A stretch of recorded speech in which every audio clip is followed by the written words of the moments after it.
ചേട്ടാ നമസ്കാരം. നമസ്കാരം.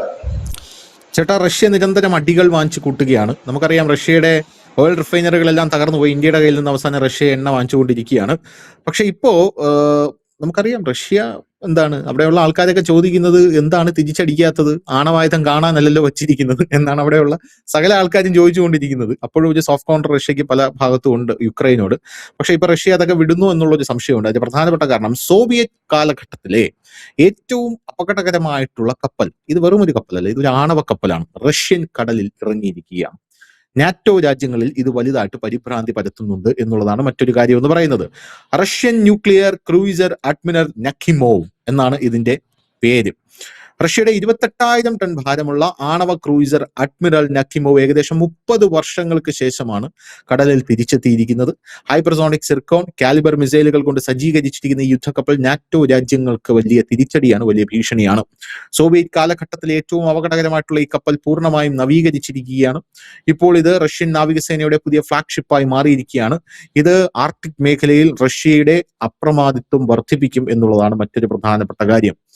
ഇത് 28,000 ടൺ ഭാരമുള്ള ഈ ക്രൂയിസർ തിരിച്ചെത്തുമ്പോൾ ആർട്ടിക് മേഖലയിലെ നാറ്റോയുടെ പ്രധാന കടൽപാതകൾക്ക് സമീപമാണ് ഇത് വിന്യസിക്കാനായിട്ട് റഷ്യ തീരുമാനിച്ചിരിക്കുന്നത്.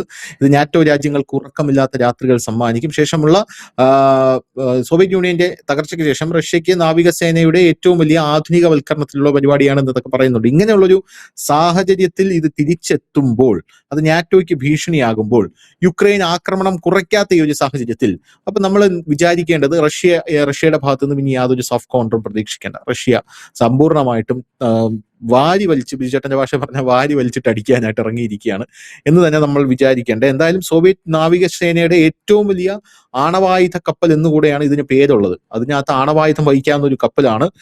ഇപ്പോ ഈ ഒരു സാഹചര്യത്തിൽ ഇതിനെ തിരിച്ചു വിളിക്കാനുള്ള കാരണം എന്താണ്? അതായത് റഷ്യ ഈ ഒരു സാഹചര്യത്തിൽ ഇപ്പോൾ ഇതിനെ ഇറക്കാനുള്ള ഒരു കാരണം എന്താണ്? ഇത് ഒരുപക്ഷെ നമ്മുടെ പ്രേക്ഷകർക്ക് പലർക്കും ഈ പേര് സുപരിചിതമായിരിക്കും. കാരണം 1992 വരെ കടലിൽ ഉണ്ടായിരുന്ന, സർവീസിലുണ്ടായിരുന്ന ഒരു ഷിപ്പാണ് ഈ പറയുന്ന അഡ്മിറൽ നഖിമോവ് എന്ന് പറയുന്നത്. ലോകത്തിലെ ഏറ്റവും വലിയ പടക്കപ്പലാണ്.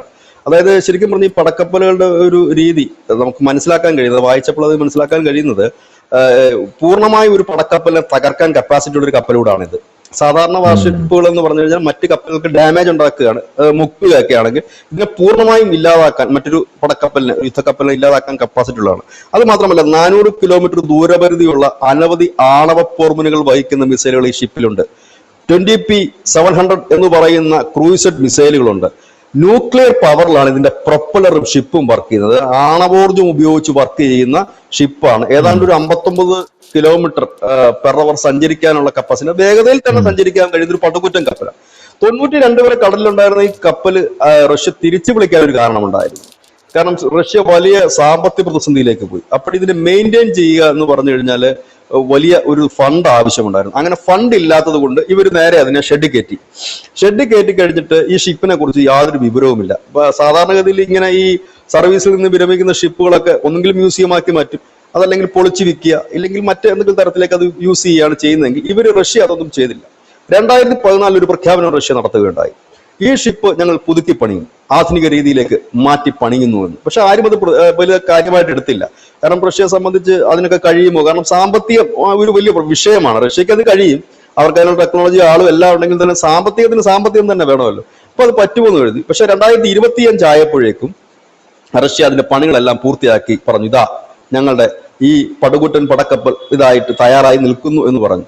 അപ്പോഴും പലരും പ്രതീക്ഷിച്ചത് അവരത് ചെയ്തിട്ടുണ്ട്, പക്ഷെ അത് അണിയറയിൽ തന്നെ നിൽക്കും എന്ന് കരുതിയെങ്കിൽ ഇപ്പോഴത് അവർ കളത്തിൽ ഇറക്കിയിരിക്കുന്നു എന്നുള്ളതാണ് ഏറ്റവും വലിയ വാർത്ത. ഇതിന്റെ ഏറ്റവും വലിയ പ്രശ്നം എന്താണെന്ന് വെച്ചാൽ, ഇതിപ്പോൾ ഈ ഡോക്ക് ചെയ്തിരിക്കുന്നില്ല, ഡോക്ക് ചെയ്യാൻ ആഗ്രഹിക്കുന്ന ഒരു ഏരിയ, അല്ലെങ്കിൽ അത് വിന്യസിക്കാൻ യാത്ര തിരിച്ചിരിക്കുകയാണ്, കടലിലൂടെ യാത്ര തിരിച്ചിരിക്കുകയാണ്.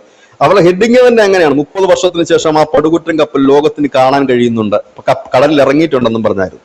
ഏതായാലും ആർട്ടിക് മേഖലയിൽ വരുമ്പോഴത്തേക്കും ധനുഷ് നേരത്തെ പറഞ്ഞതുപോലെ ഈ നാറ്റോ രാജ്യങ്ങളുടെ പാതയ്ക്ക് സമീപമാണ് ഇത് വിന്യസിക്കപ്പെടുന്നതെങ്കിൽ അത് വലിയ അതിന്റെ ദൂരപരിധി, ആണവ ഫോർമുലകൾ വഹിക്കുന്ന മിസൈലിന്റെ ദൂരപരിധി തന്നെ 400 ആണ്. ഇവിടെ നിന്ന് ഒരു കാര്യം വളരെ വ്യക്തമാണ്, ഉക്രൈൻ അല്ല റഷ്യയുടെ ലക്ഷ്യം. നമ്മൾ പണ്ടും പറഞ്ഞിട്ടുണ്ട്, ഇത് ഉക്രൈനിൽ ഒതുങ്ങത്തില്ല, ഇത് മറ്റു യൂറോപ്യൻ രാജ്യങ്ങളിലേക്കും നാറ്റോയിലേക്കും റഷ്യ കഴിഞ്ഞ കുറെ ദിവസങ്ങളായി, എനിക്കൊന്ന് 3-4 ദിവസങ്ങളായിട്ട് അവരുടെ വിദേശകാര്യമന്ത്രിയും പ്രതിരോധ മന്ത്രിയും അടക്കം നിരന്തരം പറയുന്ന ഒരു കാര്യമാണ്, നാറ്റോ രാജ്യങ്ങൾ ഞങ്ങളെ ആക്രമിക്കാൻ തയ്യാറെടുക്കുന്നു, അവർ ബങ്കറുകൾ ശരിയാക്കുന്നു, അവർ ആയുധങ്ങൾ തെച്ചുമിനുക്കുന്നുണ്ട്. അതിന് മുന്നോടിയായിട്ട് ഉക്രൈനിലൂടെ റഷ്യയുടെ പ്രതിരോധ സംവിധാനങ്ങളും ഇല്ല മറ്റു സംവിധാനങ്ങളും പരീക്ഷിക്കാനായിട്ട് ആയുധങ്ങളും കൊടുക്കുന്നു. അതായത് യുക്രൈൻ ഇപ്പോൾ അടിക്കുന്ന ആയുധങ്ങളെല്ലാം തന്നെ ഈ നാറ്റോ രാജ്യങ്ങൾ ഉക്രൈൻ നൽകുന്നതാണ്. അത് ഒരു പരീക്ഷണ വേദിയാണ്. ഉക്രൈനെ കൊണ്ട് ഇത് ചെയ്യിക്കുന്നത് റഷ്യ എന്ത് ചെയ്യുമെന്ന് അറിയാൻ വേണ്ടിയിട്ട്. ഇതിന്റെ പിന്നിൽ നാറ്റോ രാജ്യങ്ങളാണെന്നുള്ളത് വ്യക്തമാണ്. റഷ്യ മുമ്പ് തന്നെ പറഞ്ഞിട്ടുണ്ട്, ഏതെങ്കിലും വിദേശ രാജ്യത്തിന്റെ ആയുധം ഞങ്ങൾക്കെതിരെ ഉപയോഗിച്ചാൽ ഞങ്ങൾ അതിനെതിരെ വലിയ രീതിയിൽ റിയാക്ട് ചെയ്യുമെന്ന് കൊടുത്തിട്ടുണ്ട്. കാരണം റഷ്യയെ സംബന്ധിച്ച് ഉക്രൈനെ തവിടുപൊടിയാക്കാൻ അവർക്ക് അധികം സമയമൊന്നും വേണ്ട. പക്ഷെ അവർക്ക് അതിനുള്ള ഒരുപാട് വൈകാരിക ഭൂമിശാസ്ത്രപരമായ അനവധി കാര്യങ്ങളുണ്ട്. ഒന്ന്, റഷ്യ അവിടുത്തെ പല സ്ഥലങ്ങളും പിടിച്ചെടുക്കാൻ ആഗ്രഹിക്കുന്നു. പൂർണ്ണമായി തകർത്ത് കഴിഞ്ഞാൽ അവിടുത്തെ ജനം സിവിലിയൻസിന് മരിച്ചു വീഴും. ഒപ്പം തന്നെ ആ തകർന്നു കിടക്കുന്ന സ്ഥലം അവർക്ക് കിട്ടിയിട്ട് കാര്യമില്ല. കാരണം ഇത് പലതും കൃഷിയിടങ്ങളാണ്, ഗോതമ്പ് പാടങ്ങളുണ്ട്, ഖനികളുണ്ട്, തുറമുഖങ്ങളുണ്ട്. അപ്പൊ അതിനൊക്കെ ഡാമേജ് വരുത്തിയിട്ട് റഷ്യക്ക് കിട്ടിയിട്ട് കാര്യമില്ല. അത് മാത്രമല്ല, അവിടുത്തെ ജനം എന്ന് പറയുന്നത് റഷ്യൻസ് തന്നെയാണ്. അപ്പൊ അവരുടെ രക്തം സ്വന്തം രക്തം തന്നെയാണ്. ആ രക്തത്തെ കൊന്നുകൊണ്ട് അവിടുത്തെ സിവിലിയൻസിനെ കൊന്നൊടുക്കിക്കൊണ്ട് ഞങ്ങൾ അത് എടുക്കുന്നില്ല എന്നുള്ള റഷ്യയുടെ ഒരു മനസ്സിനെ ഒരു ബലഹീനതയായി കണ്ടുകൊണ്ട് പലപ്പോഴും സെലൻസ്കി റഷ്യയിലേക്ക് ആക്രമണം നടത്തുന്നുണ്ട്. കാരണം സെലൻസ്കി കരുതുന്നത് എന്താണെന്ന് വെച്ചാൽ റഷ്യയെ മാക്സിമം പ്രകോപിപ്പിച്ച് ഒന്നെങ്കിലും ഒരു വലിയ യുദ്ധത്തിലേക്ക് വലിച്ചിടുക എന്നുള്ളത് തന്നെയാണ്. ഇവിടെയാണ് ഇറാന്റെ യുദ്ധം ഇപ്പോഴും തീരാതെ ഒരു കനല് പോലെ കത്തിക്കൊണ്ട് നിൽക്കുന്നത്. കാരണം റഷ്യയാണ് ഇറാനെ ബാക്ക് ചെയ്യുന്ന രാജ്യം. ഒരുപക്ഷെ റഷ്യ പറഞ്ഞിട്ടുണ്ടാകാം, ഇപ്പൊ തൽക്കാലം അവന്റെ കരാറിലൊന്നും ഒപ്പിടണ്ട, അവിടെ നിൽക്കട്ടെ, നമുക്ക് ഈ ഒരു ടെൻഷൻ ഇങ്ങനെ കൊടുത്തോണ്ടിരിക്കാം. കാരണം അമേരിക്കയെ ഫ്രീ ആക്കി വിട്ടുകഴിഞ്ഞാൽ കുഴപ്പം, ട്രംപിന്റെ അടുത്ത ലക്ഷ്യം ഈ നാറ്റോ രാജ്യങ്ങൾക്ക് പിന്തുണ കൊടുത്തുകൊണ്ട് ഉക്രൈനിലേക്കായിരിക്കും. ഇപ്പൊ കഴിഞ്ഞ ഒരു 3 ആഴ്ചക്ക് മുമ്പായിരുന്നു 5000 സൈന്യത്തെ ഉക്രൈനിലേക്ക് അയക്കുന്നു ട്രംപ് പറയുകയുണ്ടായി. ഇങ്ങനെയൊക്കെയുള്ള സാഹചര്യങ്ങൾ നിലനിൽക്കുന്നുണ്ട്. ഈ ഒരു സാഹചര്യത്തിലാണ് റഷ്യ രണ്ടും കൽപ്പിച്ചുകൊണ്ട് അവരുടെ ഏറ്റവും ശക്തമായ ഒരു ആണവ പടക്കപ്പൽ, ലോകത്തിലെ തന്നെ ഏറ്റവും വലിയ വിനാശകാരിയായ ഒരു കപ്പലാണ്. ഈ കപ്പൽ രംഗത്തിറക്കുമ്പോൾ ഉദ്ദേശം വളരെ വ്യക്തമാണ്.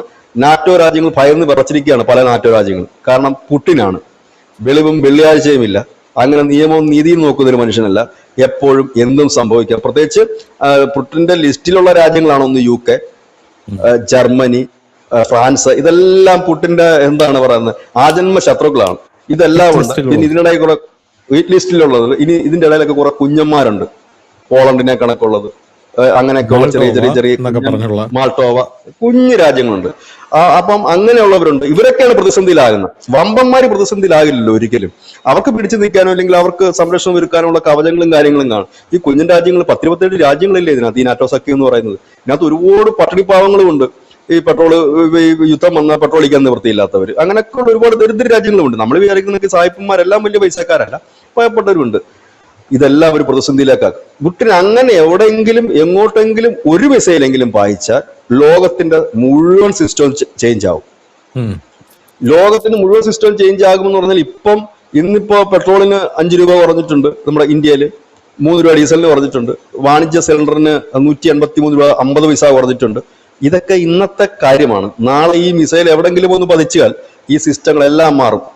കാരണം ഈ എണ്ണ കിട്ടാതെ വലിയ പ്രതിസന്ധിയാകും. കടലിൽ യുദ്ധം വരിക എന്ന് പറഞ്ഞു കഴിഞ്ഞാൽ പിന്നെ അതുള്ള ചരക്ക് ഗതാഗതം തീരുക. എണ്ണ മാത്രമല്ല, അങ്ങോട്ടും ഇങ്ങോട്ടുമുള്ള ചരക്കുകൾ, മരുന്നായാലും ഭക്ഷണമായാലും എല്ലാ സാധനവും നിലയ്ക്കുകയാണ്. വലിയ പ്രതിസന്ധിയിലേക്ക് ലോകം പോകും. അതിന്റെ ഇടയിലാണ് പ്രകൃതിയുടെ തന്നെ ഒരു വലിയ വിപത്ത് ഇപ്പൊ വന്നുകൊണ്ടിരിക്കുകയാണ്. യൂറോപ്പിലൊക്കെ ഇപ്പൊ തണുപ്പല്ല, ചൂടാണ്, ചുട്ട് പൊള്ളുകയാണ് അവിടെ. അതിപ്പോ ഇന്ത്യയിലേക്കും വരുമെന്ന് പറയുന്നു. ഒരു ഭാഗത്ത് പ്രകൃതിയുടെ ഒരു സംഹാര താണ്ഡവം തുടങ്ങുന്നു, മറുഭാഗത്ത് മനുഷ്യന്റെ തുടങ്ങുന്നു.